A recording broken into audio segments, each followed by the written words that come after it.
السلام علیکم ویورز، جیسا کہ ہم جانتے ہیں کہ 17 جون کو امریکہ اور ایران کے درمیان جو interim M O U sign ہوتا ہے، اس کے بعد آبنائے ہرمز میں ابھی 2 دن قبل جس طریقے سے ایک تجارتی جہاز پہ حملے کو جواز بنا کے، اور یہ وہ جہاز ہے جو ڈیویٹ کر رہا تھا ایران کے مقرر کردہ رستے کو، جس طریقے سے امریکہ نے ایران کی بندرگاہ سرخ کے اوپر حملہ کیا اور اس کے بعد مڈل ایسٹ کے اندر ہم دوبارہ سے دیکھتے ہیں سچویشن بڑی وولٹائل ہو گئی۔ اسی طرح کی کم و پیش صورتحال ہمیں نظر آتی ہے لبنان کے اینڈ کے اوپر بھی۔ لبنان کے حوالے سے جو 25 جون سے معاہدہ طے پایا ہے، اس کے بعد بھی ہم دیکھتے ہیں کہ اسرائیل کی سدن لبنان کے اندر جو ہے وہ کارروائیاں جاری ہیں۔ ویورز، اگر میں تھوڑا سا آپ کو بتا پاؤں اس وقت کہ وہاں کے اوپر جو صورتحال ہے وہ کتنی تشویشناک ہے، جب سے یہ 7 اکتوبر کے بعد سے ہم نے دیکھا غزہ میں بربریت جاری ہے، اس کے بعد 2023 میں لبنان کا محاذ جس طریقے سے اس فرنٹ کو بھی اوپن کر کے اسرائیل نے وہاں پہ قتل و غارت شروع کی ہوئی تھی، اس میں اب تک 8,000 کے قریب لبنانی جو ہیں وہ شہید ہو چکے ہیں، درجن سے زیادہ صحافی اس میں مارے گئے، 300 سے زائد ایمرجنسی ورکر جس میں ڈاکٹرز اور پیرامیڈکس کا سٹاف شامل ہے اس کو نشانہ بنایا گیا، اس کے علاوہ سینکڑوں خواتین اور بچے بھی ان لوگوں میں شامل ہیں۔ ویورز، ایران کو 28 فروری کو نشانہ بنایا گیا، اس کے بعد سے ہم دیکھتے ہیں کہ یہاں کے اوپر جس طریقے سے ایک سائیکل ہمیں نظر آتا ہے سدن لیبنان کے اندر کہ ناردن اسرائیل کے اندر حملوں کو جواز بنا کے اسرائیل نے وہاں سسٹمیٹکلی 2 مارچ کے بعد سے 4200 سے زائد افراد کو وہاں پہ شہید کیا، اور اب تک زخمی افراد کی جو تعداد ہے 12,189 سے تجاوز کر چکی ہوئی ہے۔ اور ہیومن رائٹس کے ادارے جو انٹرنیشنلی جو واچ ڈاگ کا رول پلے کر رہے ہیں، وہ بتاتے ہیں کہ اسرائیل کی وجہ سے یہاں پہ لاکھوں افراد آئی ڈی پیز بنے، مطلب انٹرنلی ڈسپلیس پیپل، 2 لاکھ سے زیادہ تو بیروت کے مضافاتی علاقوں کے اندر سے ان کو نکالا گیا اور وہ نقل مکانی کرنے پہ مجبور ہو گیا، جبکہ جان بوجھ کے ڈیلیبریٹلی اسرائیل نے سویلین آبادی کو یہاں کے اوپر مسلسل نشانہ بنایا ہوا ہے۔ ویورز، اس کے علاوہ اسرائیل جان بوجھ کے ان مقامات کو، ان علاقوں کو جنہیں یونیسیف جو ہے عالمی تاریخی ورثہ قرار دے چکا ہوا ہے، اس کو وہاں کے اوپر سسٹمیٹکلی ڈیمیج کیا جا رہا ہے، اور اس میں عیسائی مقامات بھی شامل ہیں۔ ویورز، پولیٹیکل لینڈسکیپ کی اگر ہم بات کریں وہاں کے اوپر، تو وہاں پہ ہم دیکھتے ہیں کہ ان کا جو کانسٹیٹیوشن ہے اس کے اندر فیتھ بیسڈ پارلیمنٹ کی بات کی گئی ہے، جس کے مطابق فیئر ریپریزنٹیشن کی بات کی گئی ہے۔ لیبنان کے اندر جو سینسس ہے، جو مردم شماری ہے 1932 کے بعد ابھی تک اس طریقے سے نہیں ہوئی ہے۔ ویورز، وہاں پہ جو ڈیٹا اس حوالے سے کلیکٹ کیا گیا ہے اس کے مطابق ایک محتاط جو رائے کے حساب سے 32% آبادی جو ہے وہ اہل تشیع کمیونٹی ہے جو سدن لیبنان میں موجود ہے، جہاں پہ ہم دیکھتے ہیں کہ کس طریقے سے صبح شام بمباری کی جا رہی ہے، اور ایک سسٹمیٹک طریقے سے وہاں پہ اہل تشیع جو کمیونٹی ہے اس کو نشانہ بنایا جا رہا ہے۔ اور دوسری طرف ویورز، وہاں کے اوپر جو عیسائی کمیونٹی ہے وہ بھی تقریباً جو ہے 30 سے 35% کی آبادی پہ مشتمل ہے، اور وہاں پہ جو سنی پاپولیشن ہے وہ تقریباً 30% سے زائد ہے، اور اس کے علاوہ ڈروز جو کہ عرب کمیونٹی ہے وہ 5% ہیں، اور الوی اور جو اسماعیلی کمیونٹی ہے وہ تقریباً 1 سے 2% بنتے ہیں۔ تو اس سے اندازہ ہوتا ہے کہ وہاں کے اوپر فیئر ریپریزنٹیشن جو ہے وہ کانسٹیٹیوشن کے اندر کیوں رکھی گئی، اور فیتھ بیسڈ پارلیمنٹ کا یہاں پہ کیا مطلب ہے۔ ویورز، ان کا صدر جوزف اون جو ہے وہ کرسچن ہے، اور ان کا پرائم منسٹر جو ہے وہ سنی ہوگا، اور جو ان کا اسپیکر ہیں پارلیمنٹ کے وہ جو ہے شیعہ برادری جو ہے اس کو ریپرزینٹ کر رہے ہوں گے۔ اچھا ویورز، ابھی بھی ہم دیکھتے ہیں کہ یہی معاملات ہیں، وہاں کے اوپر جو اسپیکر ہیں وہ اہل تشیع کمیونٹی کو ریپرزینٹ کرتے ہیں، اور وہ گورنمنٹ اور حزب اللہ کے درمیان ایک برج کا رول پلے کرتے ہیں۔ اور ابھی جو معاہدہ ہوا ہے، معاہدے کو لے کے اس وقت وہاں پہ بحرانی کیفیت ہے۔ دنیا نے تو اس معاہدے کو دیکھا بڑی ڈیولپمنٹ کے طور کے اوپر، بریک تھرو کے طور کے اوپر، لیکن جب آپ زوم ان کرتے ہیں اس معاہدے کے حوالے سے تو آپ کو پتہ چلتا ہے کہ اس معاہدے کے چند گھنٹوں کے بعد نعیم قاسم جو حزب اللہ کے سربراہ ہیں، انہوں نے کیوں اس کو ریجیکٹ کر دیا تھا، اور جو مضافاتی علاقے ہیں جنوبی بیروت کے ساتھ، وہاں پہ ٹائر جلا کے لوگ کیوں پروٹیسٹ کر رہے ہیں، اور کیوں لیبنان کے پارلیمنٹ کے اسپیکر نبیہ بری جو اہل تشیع کمیونٹی کو ریپرزینٹ کرتے ہیں اور حزب اللہ اور جو گورنمنٹ ہے اس کے درمیان رابطہ کار ہیں، ان کا ماننا اور کہنا یہ ہے کہ یہ معاہدہ لیبنان کو خانہ جنگی کی طرف دھکیلنے کی ایک مذموم کوشش ہے۔ اور یہ وہی رہنما ہیں جنہوں نے واشنگٹن کے اندر جو بھی نیگوسیشن کے حوالے سے معاملات تھے ان کو اس جگہ پہ لے کے آنے کے لیے بھرپور ایفرٹ کی ہیں، لیکن معاہدے کے حوالے سے ان کو بہت زیادہ کنسرن ہے۔ اب ان کی اپریہینشن جو ہے اس کی طرف بات کر لیتے ہیں۔ یہ معاہدہ جو ہے، جو پاور شیئرنگ کا فارمولہ طے کیا گیا تھا 1989 کے بعد، اس کو ڈنڈ ڈالنے کی ایک ڈیلیبریٹ کوشش ہے، جس کے اندر اسرائیلی جو ملیشیس انٹینٹ ہیں اور ان کے جو الٹیریئر آپ کہہ لیں جو موٹیوز ہیں وہ بڑے آبویس نظر آتے ہیں اس معاملے کے حوالے سے۔ ویورز، حزب اللہ کہتی ہے کہ یہ معاہدہ جو ہے یہ سراسر ملک کے مفاد کے منافی ہے اور ہماری خود مختاری کے اوپر ایک بہت بڑا جو ہے وہ وار ہے، اور اس معاہدے سے زیادہ جو بہتر، مؤثر اور قابل عمل معاہدہ ہے وہ ہے ایران اور امریکہ کے درمیان، جس کی پہلی کلاز امیجیٹ اور پرماننٹ سیز فائر کی بات کرتی ہے، لیبنان کے محاذ کے اوپر ہے۔ اور ویورز، یہ جو معاہدہ سائن کیا گیا اس کی ٹائمنگ بڑی امپورٹنٹ ہے، یہ اسی دن سائن کیا گیا جس دن یوم عاشوراء کے اوپر لیبنان میں اہل تشیع کمیونٹی سڑکوں کے اوپر جو ہے وہ پرامن جو ہے جلوس نکال رہی تھی۔ دوسری طرف یہ معاہدہ لیبنان کی جو خود مختاری ہے اور جو اس کی سالمیت ہے اس کے حوالے سے ایک بہت بڑا سوالیہ نشان چھوڑتا ہے کہ کس طریقے سے وہاں کے اوپر ایک مزاحمتی گروپ جو ہے، ایک تحریک ہے جو کسی ایسی غیر قانونی اور غیر آئینی چیز کو نہیں مانتی جس کے خلاف جو ہے کربلا جو ہے برپا ہوئی۔ یاد رکھیں یہ وہی سوشل اور پولیٹیکل آرڈر تھا، اس کی کلمینیشن کا پوائنٹ ہے کربلا، جس کے اندر امام علی مقام نے ان طاغوتی قوتوں کو چیلنج کیا تھا اور اسی سوچ کو اور اسی فکر کو اور اسی نظریاتی وابستگی کو ماننے والوں کو جس طریقے سے اس معاہدے کے اندر لیبل کیا گیا، انہیں غیر مسلح کرنے کی بات کی جا رہی ہے، اور ڈونلڈ ٹرمپ جس چیز کے اوپر ریٹریٹ کر رہے تھے کہ شام کے اندر احمد الشرع جو وہاں پہ صدر ہیں اور انہوں نے بشار الاسد کی جو دماسکس کی گورنمنٹ تھی اس کے خلاف جو جنگ کی، یاد رکھیں یہ وہ احمد شرع ہیں جنہیں امریکہ ایک وقت میں ٹیررسٹ قرار دیتا تھا اور ان کے سر کی قیمت تھی، ان پہ باؤنٹی تک لگائی گئی تھی۔ آج وہ جو ہیں فلٹر ہو کے تو وہ قابل قبول ہو گئے ہیں یورپ اور امریکہ کے لیے۔ ان کی تجویز ڈونلڈ ٹرمپ کی یہ تھی کہ غیر مسلح کرنے کے اندر حزب اللہ کو جو غیر مسلح کیا جائے گا، ڈس آرم کیا جائے گا، احمد الشرع کا جو رجیم ہے ان کی ہیلپ لینی چاہیے۔ اور کیا یہ تاثر جو پرسیپشن تھی، کیا اسرائیل اس کے اوپر کام کر رہا ہے؟ کیا لبنان کی گورنمنٹ بھی اس کے اوپر کام کر رہی ہے؟ کیونکہ معاہدہ کہتا ہے کہ لبنانی آرمی جو ہے وہ پورے ملک کے اوپر اپنی خود مختاری جو ہے قائم کرے گی، تو وہاں کے اوپر جو ایک پاور شیئرنگ کا فارمولہ ہے اس کو ڈیمیج کرنے کے ساتھ ساتھ ایک ڈیلیبریٹ ایفرٹ ہے اسرائیل کی کہ اس ملک کے اندر وہی خانہ جنگی کی صورتحال برپا کی جائے جو ہم نے شام کے اندر دیکھی۔ دیکھیں ویورز، شام ابھی تک اس طریقے سے سٹیبل نہیں ہو سکا، اور یہی فریگمنٹیشن، یہی وہاں پہ جو ادارہ جاتی ڈھانچہ ہے اس کی تشکیل نو کے عمل میں سب سے بڑی رکاوٹ یہ ہے کہ اسرائیل چاہتا ہے کہ اس طرح کی ڈس فنکشنل جو گورنمنٹ ہیں، رجیمز ہیں، یہ اس کو فیور کرتی ہیں، جب اپنی منشا مرضی سے چاہے وہاں پہ لوگوں کو، سویلین آبادی کو نشانہ بناتا ہے، وہاں پہ جو ملٹری انسٹالیشن ہے انہیں ٹارگٹ کرتا ہے۔ اسی طریقے سے وہ چاہتا ہے کہ لیبنان کے اندر بھی یہ ہو۔ ویورز یاد رکھیں 6.2 مائل اندر جو ہے اسرائیل جا چکا ہے، اور جو وہاں کے وزیر دفاع ہیں کیٹس، وہ کہتے ہیں ہم کسی صورت میں یہاں سے پل آؤٹ نہیں کریں گے، اور معاہدے کے اندر بھی ایسی کوئی شک نہیں ہے۔ معاہدہ کیا کہتا ہے؟ معاہدہ کہتا ہے جب تک آپ حزب اللہ کو ڈسارم نہیں کرتے، حزب اللہ ہتھیار ڈال دے کی یونائٹڈ نیشن اور امریکہ کے جو تفتیش کار ہیں اس کو مکمل طور پہ انویسٹیگیٹ کریں گے، اس کے بعد جو ہے ہم اگلے مرحلے کے اوپر آئیں گے۔ تو میرے خیال میں یہ تو باقاعدہ طور کے اوپر وہی صورتحال بن رہی ہے جس طرح ورسائے میں ڈونلڈ ٹرمپ ہتھیار ڈالتے نظر آئے ڈاکومنٹ کو سائن کرتے ہوئے، لیبنان کی گورنمنٹ نے بھی ایک طریقے سے ہتھیار ڈال دیے، کیونکہ اس کے اندر ویورز ایک سیکرٹ کلاز جو ہے وہ شامل کی گئی ہے جس کو لے کے لیبنان کے اندر اس وقت بہت ہمیں پبلک میلٹ ڈاؤن نظر آتا ہے۔ ویورز اس سیکرٹ کلاز کی بات کریں تو جو لیگل ایکسپرٹس ہیں انٹرنیشنلی، وہ کہتے ہیں کہ یہ جو اسرائیل کے جنگی جرائم ہیں ان کی راستے میں ان کے اوپر ایک پردہ پوشی ہے اور انصاف کے راستے میں ایک بہت بڑی رکاوٹ ہے۔ اور ویورز انٹرسٹنگلی اسرائیل لیبنان کے درمیان جو معاہدہ طے پایا اس کی بھی 14 نکات ہیں، اور دوسری طرف جو امریکہ ایران کے درمیان معاہدہ جو ہے ہم نے دیکھا کہ جو ایک طرح سے آپ کہہ لیں انٹرم عارضی طور کا فریم ورک ہے اس کے بھی 14 نکات ہیں۔ تو ویورز جو لیبنان کے حوالے سے جو معاملہ طے پایا ہے اس میں لیبنان کے متاثرین کو، اب آپ اس کے اندر الفاظ، لینگویج اور اس کے پیچھے چھپی ہوئی جو آپ کہہ لیں کہ ایک طرح سے انٹینٹ ہے اسرائیل کی، اس کو گیج کر سکتے ہیں کہ ڈیل لیبنان کے متاثرین کو اسرائیلی جنگی جرائم کے خلاف بین الاقوامی عدالتوں میں آواز اٹھانے سے روک سکتی ہے۔ ویوز کس طرح سے؟ کیونکہ کلاس 13 جو ہے وہ بڑی ایمبیگوٹی کریٹ کرتی ہے جب وہ کہتی ہے کہ اسرائیل لیبنان گڈ فیتھ کو قائم کرنے کے لیے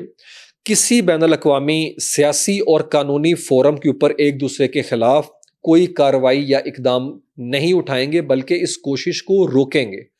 تو ویورز جو 8,000 لوگ شہید کر دیے گئے، گھروں کو وہاں پہ ڈیسیمیٹ کر دیا گیا، جس طریقے سے وہاں پہ یونیسکو نے جن کو لیبل کیا تھا کہ یہ دنیا کے اندر تاریخی ورثے کا حصہ ہیں، ان کو اٹیک کیا گیا، وہاں پہ لوگوں کو شہید کیا گیا، انٹرنلی ڈسپلیس کیا گیا، ان لوگوں کی آواز کو دبانے کی، بلکہ سچ کو دبانے کی ایک مذموم کوشش ہے۔ اور ایرونیکلی اس کے اندر وہ لیبنان کی گورنمنٹ جو ہے وہ انوالو ہے، who are supposed to be protecting their own people۔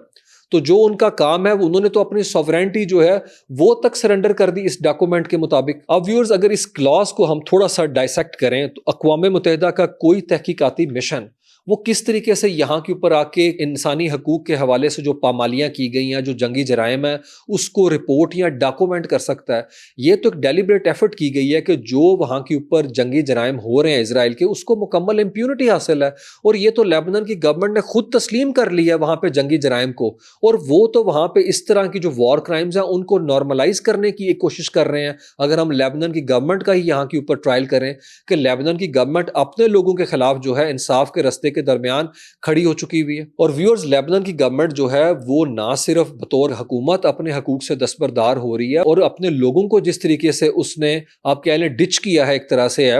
یہ وہی معاملات ہیں جو ہمیں نظر آتے ہیں پچھلے ایک ہفتے کے دوران۔ آپ کو یاد ہوگا جی سی سی کے اعلامیہ پہ ہم نے بات کی تھی، وہ یہی بات کرتے نظر آتے ہیں، حزب اللہ اور حماس سے متعلق دونوں گروپس کو ڈس آرم کر دیں۔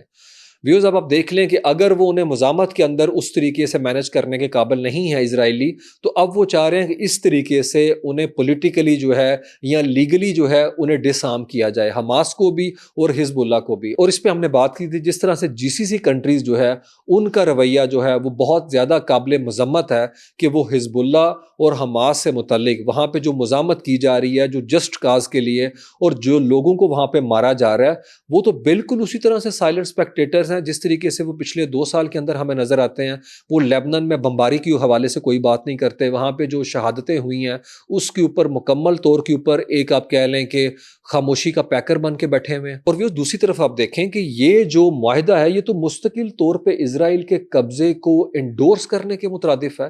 کہ جو کنٹری آپ کے 10-15 کلومیٹر اندر آ چکا ہے اور وہاں سے نکلنے کو تیار نہیں، اسے سیکیورٹی زون، اسے بفر زون قرار دے رہا ہے، اسی کنٹری کو وہاں سے بے دخلی کے حوالے سے آپ کوئی اس کے اندر جو ہے کلاس شامل نہیں کر رہے جب تک آپ حزب اللہ کو ڈسارم نہ کر دیں۔ اور یہی معاملہ ہمیں نظر آتا ہے حماس کا، یہ وہی پیٹرن ہے، یہ وہی پلے بک ہے کہ 60% آپ نے کنٹرول کیا ہوا ہے اور اب 70% تک کنٹرول کرنے کی بات کر رہے ہیں، آبادی کو مزید اندر کی طرف جو ہے پش کر رہے ہیں، اور حزب اللہ جو ہے اس کے خلاف آپ نے جو دوسرے گروپس ہیں ان کو پیسے دے کے وہاں کے اوپر جو ہے خانہ جنگی کی صورتحال لانچ کی ہوئی ہے۔ یہ وہ پیٹرن ہے ویورز جو آپ کو سمجھنا پڑے گا کہ اسرائیل اپنے نیبرہڈ میں کیا چاہتا ہے۔ ان کی یہ جو ایکسپینشنزم کی پالیسی ہے اور جو اپارٹھائڈ ان کی سوچ ہمیں نظر آتی ہے غزہ کے اندر، وہ اس کی امپلیمنٹیشن کرنے جا رہے ہیں یہاں پہ لیبنان کے اندر، اور وہی سوچ، وہی نفرت پہ مبنی بیانیہ جو ہے ان کا شام سے متعلق ہے، اور یہی سوچ لے کے وہ انہوں نے 28 فروری کو اٹیک کیا تھا یہاں پہ ایران کے اوپر۔ ویوز اس کے اندر جو بہت کریٹیکل پوائنٹ ہے وہ ایرانی گورنمنٹ ہے، کہ حزب اللہ جو ہے وہاں کی جو عوام ہے وہ مزاحمت کرنے پہ آمادہ ہیں، لیکن وہاں کی سرکار جو ہے وہ مکمل طور کے اوپر سرنڈر کر رہی ہے اور اپنی مزاحمت جو ہے وہ ختم کرنے کے اوپر غور کر رہی ہے۔ یہ سرنڈر کا باقاعدہ ڈاکومنٹ ہے۔ دوسری طرف میں ویورز آپ کو بتاؤں کہ یونائٹڈ نیشن جو ہے اس کے ہائی کمشنر برائے انسانی حقوق کا ایک پورا کنٹینجنٹ، ایک پورا وفد جو ہے وہ فیکٹ فائنڈنگ مشن جو ہے وہ اس وقت پہنچا ہوا ہے وہاں کے اوپر لیبنان کے اندر، لیکن اس معاہدے کے بعد ان کی لیجٹمیسی کیا رہ جائے گی؟ کیا لیبنان جو ہے ان کو وہاں کے اوپر کام کرنے دے گا یا انہیں وہاں سے نکال دیا جائے گا؟ اب لیبنان نے لیبنان کی گورنمنٹ جو ہے ویورز انہوں نے ICC کو تحقیقات کے حوالے سے مدعو نہیں کیا اپنے ملک میں۔ اس کی بڑی وجہ سمجھ آتی ہے کہ وہ امریکہ کی طرف سے جو سینکشنز ہیں اس سے بچنا چاہتے ہیں، جبکہ آپ کو یاد ہوگا ویورز اسی ICC نے تحقیقات کرنے کے بعد نیتن یاہو کو اور سابق ان کے وزیر دفاع جو یوف گیلنٹ ہیں ان کے اوپر پابندی لگاتے ہوئے ان کو وار کرمنل ڈکلیئر کرتے ہوئے اریسٹ وارنٹ جاری کیے تھے۔ اب اسرائیل بچنا چاہتا ہے اسی طرح کے معاملے یا اسی طرح کی نوعیت کی کارروائی سے لیبنان کے اندر، جبکہ وہاں پہ قتل و غارت کا جو پیٹرن ہے، جو پلے بک ہے، جیسے میں نے کہا غزہ کے اندر ہے، وہ وہی آپ کو ریپلیکیٹ کرتی ہوئی ایگزیکٹلی یہاں کے اوپر نظر آتی ہے۔ اور وہاں کی جو سین وائسز ہیں، جو انٹیلیجنشیا ہے، وہ اس معاہدے کو لے کے سوال اٹھا رہا ہے، بلکہ وہاں پہ لیبنان کے جو official national human rights commission ہے اس نے اسٹیٹمنٹ جاری کرتے ہوئے کنڈیم کیا ہے اس معاہدے کو، اور ان کا کہنا ہے کہ دنیا کی کوئی حکومت کسی امن معاہدے کے نام پہ اپنے عوام سے انصاف کا حق نہیں چھین سکتی، اور جنگی جرائم کرنے والوں کو انصاف کے کٹہرے میں لے کے آنا سیاسی دشمنی نہیں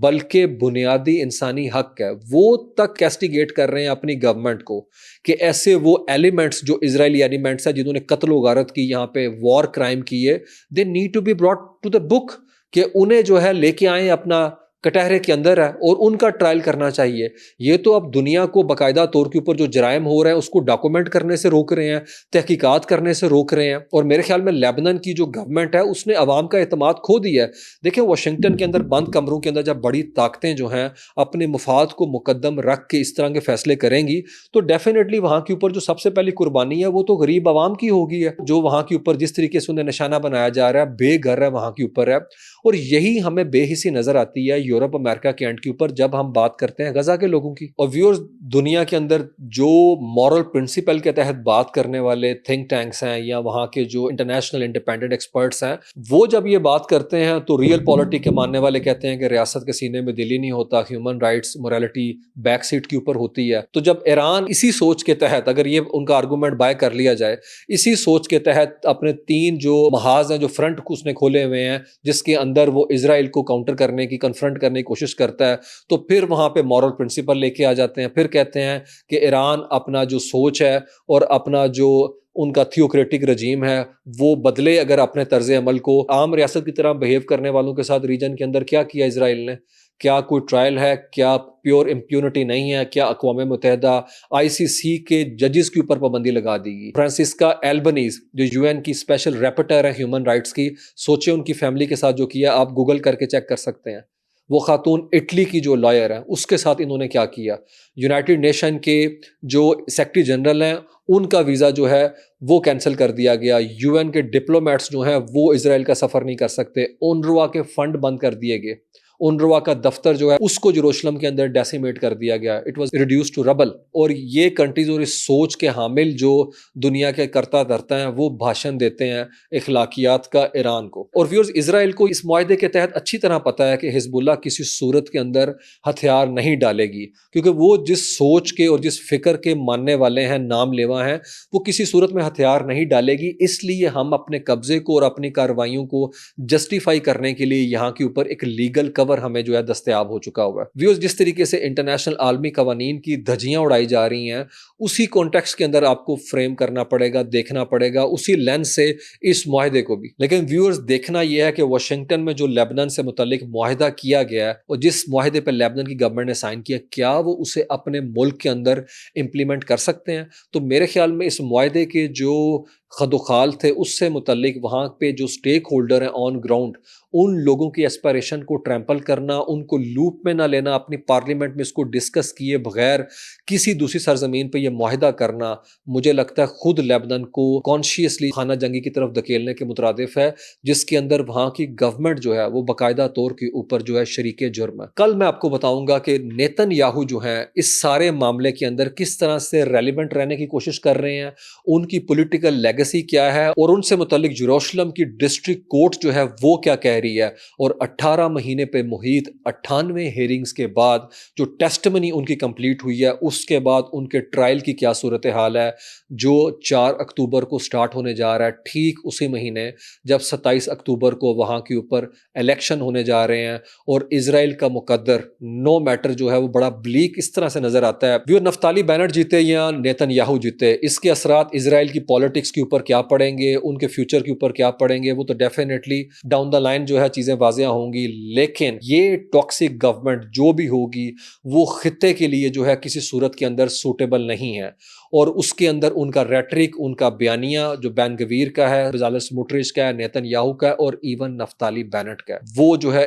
کافی آبویس ہے۔ لیکن کل ہم نیتن یاہو کا میڈیا ٹرائل کرنے کی کوشش کریں گے، ایسا وزیر اعظم جو اسرائیل کے انٹرسٹ کو پروٹیکٹ کرنے کے لیے امریکہ جیسی ریاست کو کس طریقے سے استعمال کرتا ہے، اور وہاں پہ لابی جو ہے اس کے ساتھ کس طریقے سے امریکہ کے 5 جو صدور ہیں اس کو اس نے کنونس کرنے کی کوشش کی، ایران سے متعلق، عراق سے متعلق، لیبیا سے متعلق ہے، اور جس سے ملنے کے بعد بل کلنٹن نے کہا تھا پہلی دفعہ کہ یہاں کے اوپر سپر پاور کون ہے، ہم ہیں یا اسرائیل؟ ویورز اپنا بہت خیال رکھیے گا، کل ملیں گے، ٹیک کیئر، اللہ حافظ.